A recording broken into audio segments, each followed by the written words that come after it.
مامو کانچن سے اپڈیٹ دیں گے۔ اسامہ زبیر کی رپورٹ کے مطابق مامو کانچن میں شروع تیسرے سالانہ 5 روزہ دروس قرآن کی محافل اختتام پذیر ہو گئی ہیں۔ آج آخری نشست میں علاقہ بھر سے مرد و خواتین کی کثیر تعداد نے شرکت کی، جس سے خطاب کرتے ہوئے تحریک منہاج القرآن انٹرنیشنل کے اسکالر علامہ صابر کمال وٹو نے عقیدہ ختم نبوت پر تفصیلی روشنی ڈالی اور کہا کہ عقیدہ ختم نبوت پر غیر متزلزل اور کامل یقین ہی پختہ ایمان کی دلیل ہے۔ انہوں نے کہا کہ نبی پاک صلی اللہ علیہ وسلم نے اپنی نبوت پر ڈاکہ ڈالنے والوں کی تعداد 30 فرمائی تھی، جن میں سے 22 نبوت کا دعویٰ کر کے ذلیل و رسوا ہو کر اپنے انجام کو پہنچ چکے۔ تقریب میں آج بھی قرآن دازی کے ذریعے 10 خوش نصیب مرد و خواتین کو عرفان القرآن کے نسخے گفٹ کیے گئے۔ تقریب سے پرنسپل منہاج گرامر اسکول مامو کانچن، کیمپس اعجاز محمود سائم، محمدی ویلفیئر کے صدر محمد اشرف محمدی، رانا عبدالمجید خان اور شعیب قادری نے بھی خطاب کیا۔ مزید کیا کہا، آئیے جانتے ہیں اس ویڈیو میں۔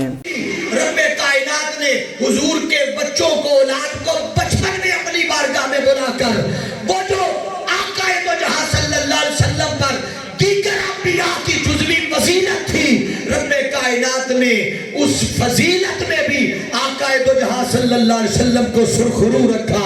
حضور کی ذات میں نہ کوئی نقص رہنے دیا، نہ کوئی عیب رہنے دیا۔ مصطفیٰ کے ماتھے پر ختم نبوت کا تاج۔ حاضرین عزیز شان، اب یہ ابتدائی ایک نکتہ عرض کرنے کے بعد اگلی بات بڑی خاص آ رہی ہے۔ اب دوسری طرف اگر دیکھا جائے، وہ جو لوگوں کو گمراہ کرتے ہیں، قرآن نے لفظ استعمال کیا ہے وَخَاتَمَ النَّبِيِّينَ۔ بولیے کیا؟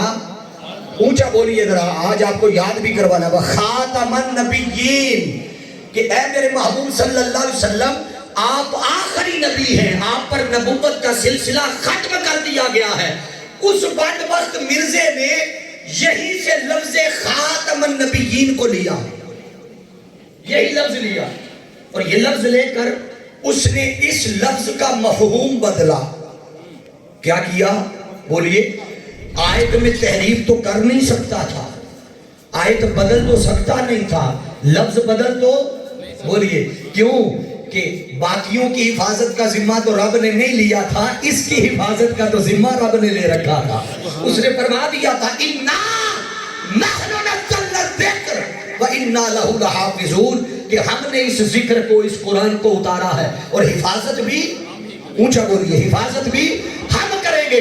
چونکہ حفاظت کی ضمانت آ گئی تھی، کوئی نہ لفظ نکال سکتا تھا نہ کوئی ڈال سکتا تھا، تو لفظ تو نکال نہیں سکتا تھا، لفظ وہی لیا، مفہوم بدلا۔